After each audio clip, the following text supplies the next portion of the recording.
James is having soup and grilled cheese with sweet pickles. We're going to talk about the Conjuring and these other things. So I'll just get started.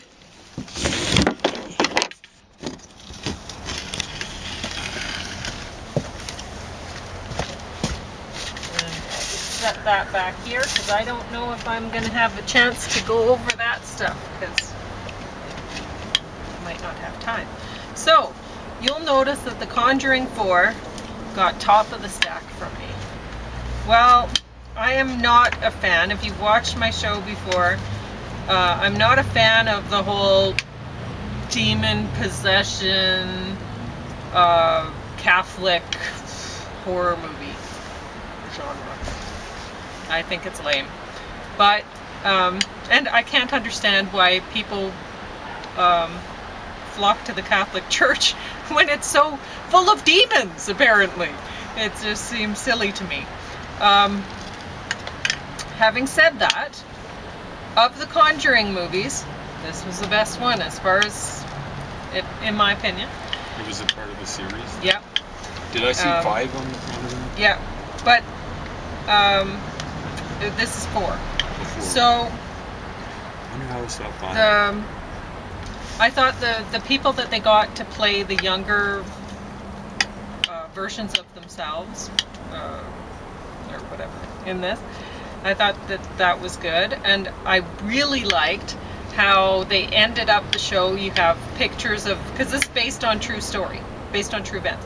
So, well, so anyway, I liked at the end how you have pictures of the other, of the real people that this is based on, and I watched right through the credits, and so there's a little bit right at the end too, right at the end of the credits. So that's nice. So I liked that. I liked the acting. I liked it was the stories. It's a good story. So the story. Yeah. I don't know if you're into the whole haunting, demon possession, whatever, but if you are, I like that. And if you're not, and you just want a good scary movie for the night, well, that might work too. Because, like I said, I'm not into the whole Catholic demon thing, but I like this. So, that got top of the stack. Now, the Midsomer Murders, I put them in a certain order because Blood Wedding, I think this was, I put a couple wedding ones at the top. And Blood Wedding, I think this was the one where, yeah, where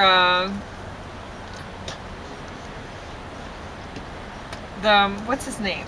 Troy makes a guest appearance back in, even though it's not Troy who's the sidekick to oh, he comes back after he's been displaced or replaced. Yeah, so Tom Barnaby's new sidekick is Jones at this point in the story. Ben Jones, maybe. And I like the way Troy came back just briefly. They brought him back in just perfectly because it's how you know Troy through the series. And I don't know. I won't give it away. It's worth watching. I liked it. And then I put Left 4 Dead next. Then Picture of Innocence. Then Who Killed Cock Robin. Then I put A Talent for Life and Death and Dreams. There were 2 in this case, but honestly I liked A Talent for Life. I didn't like Death and Dreams as much, but I mean I have to put them in a certain order, right? So this is how I did it, because they're in the same case. Then Days of Misrule. Now here we have a couple Christmas ones, and this one, Days of Misrule, is a better Christmas one than this one by far that I put on the bottom, but I'll talk about that in a minute. So if you're really wanting a Christmas Midsomer Murders, well, you could go for that, Days of Misrule. But honestly, there are better Christmas shows to pick from. I don't think you should pick this. So, The Long Walk. I watched this and at first I'm thinking, really? This is going to be a whole movie about a walk? And later on at the end I saw that it was a Stephen King thing. And I don't know. I guess it was too long. The movie was longer than it should have been. 108 minutes. Why not edit some?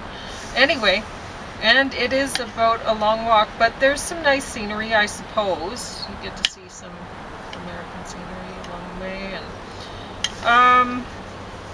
and it's kind of a story about a little bit about the draft. Not really about the draft, about people going into the military without really having a choice about it. They volunteer to go into the military, really, but it's not really a volunteer sort of thing. So it's kind of the veiled thing about that. And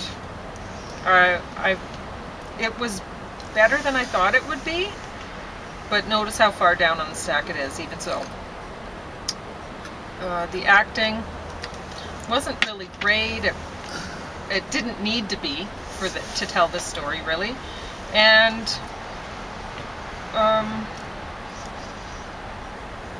yeah, it's out of Stephen King stuff. This is not what I would pick, but it did have Mark Hamill in it, which I thought was kind of interesting because we saw him in another Stephen King recently, which we really liked. Now, what was the name of that one? Can't remember, but that one was great. So he played a really old guy. Is he playing someone who's reasonably old in this one? Yeah, he's playing the Major, which, I mean, that character doesn't need anybody to act well anyway. So it's not like Mark Hamill did a great job in this or anything. He couldn't have done a bad job in this. So the Stephen King one was about this room that had... It was locked up. But I can't remember the title. Can't remember the name of it, but that one was worth watching it was for Christmas the best Stephen King or whenever, because it's not a horror movie. It wasn't that. It was just a good movie. So, Midsomer Murders, The Christmas Haunting. This has not Tom Barnaby, but DCI John Barnaby. And honestly, the actor isn't as good as the actor was for... At least for that role. Yeah, or the roles, right? John Barnaby in this, has a psychology background and stuff like that, and you can kind of go, okay, well, that makes a bit of sense. But... would the cops actually be interested in that kind of background? And if they are interested in that kind of background, even if they do pull him in to replace Tom, because they're cousins and whatever, and maybe that's believable, I'm not sure. And first, when James saw a show with John Barnaby, he was like, well, this guy looks like a high school principal or something like that. And I thought, yeah, he kind of does. But I really like his dog. His dog's a great actor, so the dog kind of pulls things along when... But, what's his name, is it? Ben Sykes? I don't know what the dog's name is. Oh, anyway. Sykes is that Sykes, that's it, I think. So, anyway. But, with John Barnaby, when they first had him out, they had the transition with... what's his name? Ben Jones, as the sidekick. So he was the link between the two, having the one Barnaby and then the other. And we thought that was good because we like him as the sidekick. A little bit better. Yeah, he's pretty good. I like both sidekicks. Troy was good too. So, but then in this one, there's a new sidekick. And this sidekick is a major problem. Oh, the big tall guy. Yeah. He's not believable as a police officer. And in order to have I would have liked to see somebody matched with John who was like a tough guy. You know how you have in Vienna Blood, you have a kind of wimpy looking guy matched with a tough guy, and it works. And this team, it just didn't work, and this was so boring. Watching this, James left, and he's been enjoying watching the Midsomer Murders things, but he disliked this one so much he got up and left, and he did not come back. He didn't want to watch the end. He didn't care. So that says a lot. So James, will you want to talk about Agent Hamilton today yet? Let's get it over with. Let's get it over with. So James is going to talk about Agent Hamilton finally. So go ahead. Talk about it. You people in Sweden, get over your anti-Semitism. Get over your anti-Americanism. We started watching, were there 2 stories in this or something like that? Or was it just one? Yeah. Started watching the first one. It was like 5 minutes in, and some guys appeared. They were and James is like, oh, they're going to be American. Yeah. And of course he was right. Mm-hmm. But you Swedish folks, I've been following you for decades now. I used to be thrilled about you guys, but you guys were on the wrong side of the Cold War, sitting there benefiting from the fruits of American Pax Americana. If it weren't for you Americans, you'd have been Nazified, and then after that, during the Cold War, you would have been Sovietized, and you can never forget. Well, and that ties back, actually, now that I think about it, it reminds me of The Long Walk in a way, now that James is mentioning. Because it's sort of like a, what is that show with, I don't know what it's called. The Hunger Games. It's sort of a little bit Hunger Games-ish, but instead of, trying to help the community, they're going on this walk for themselves, to help themselves. Well, they could help their community if they wanted to, but it's just, there's one winner. And last man standing sort of thing. They just walk till they drop. And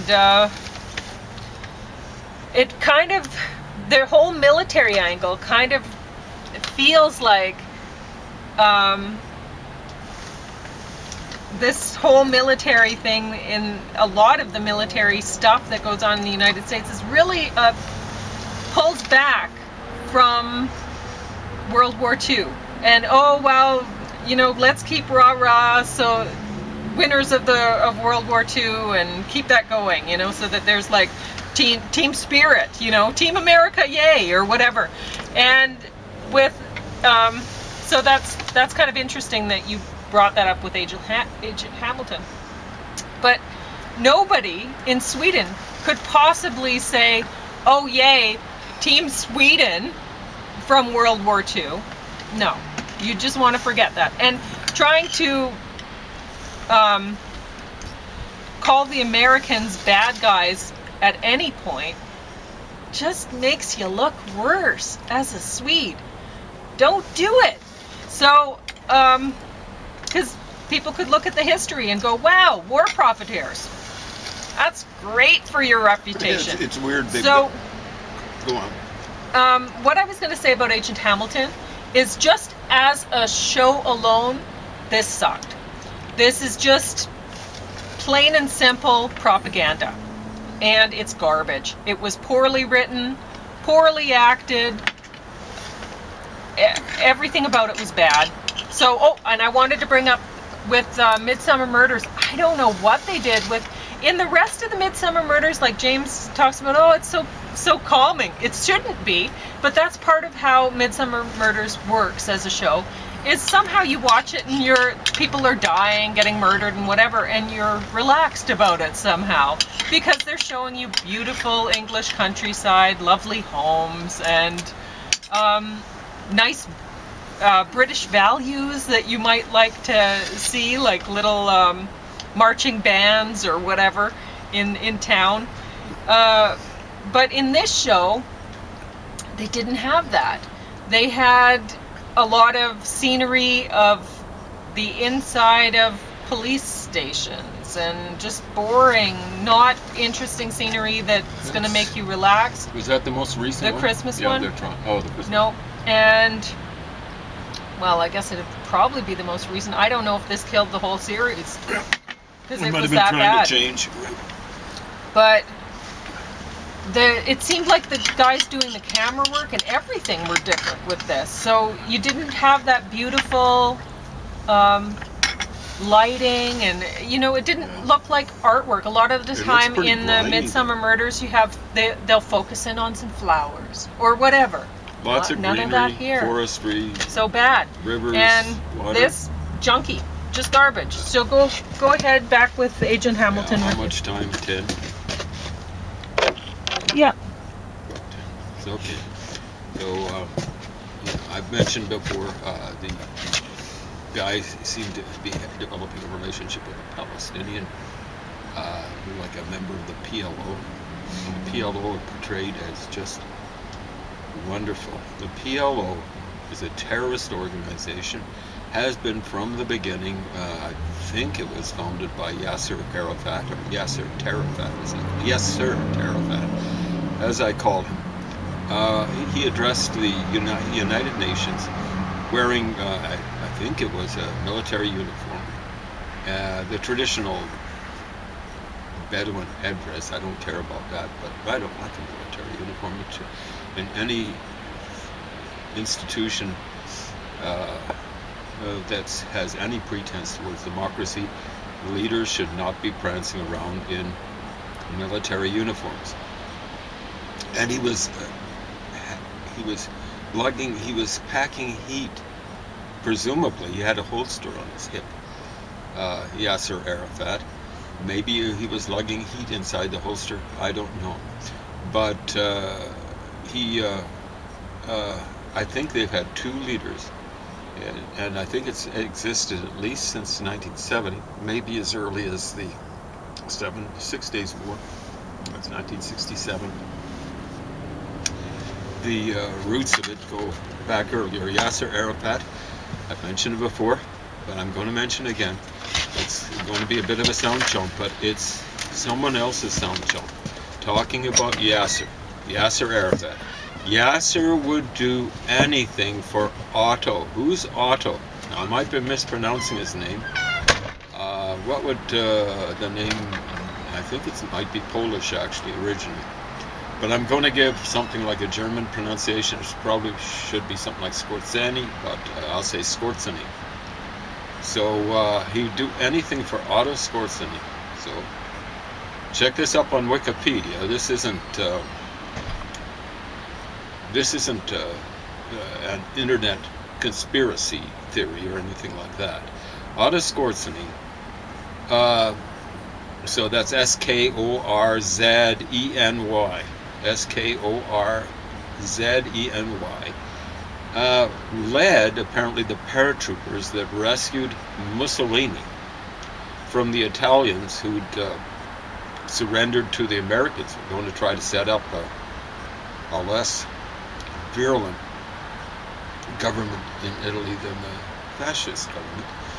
And he rescued Mussolini, and they set up a little puppet, a Nazi puppet regime in the northern part of Italy.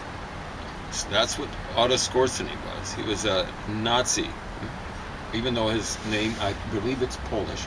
Can't recall what it means. But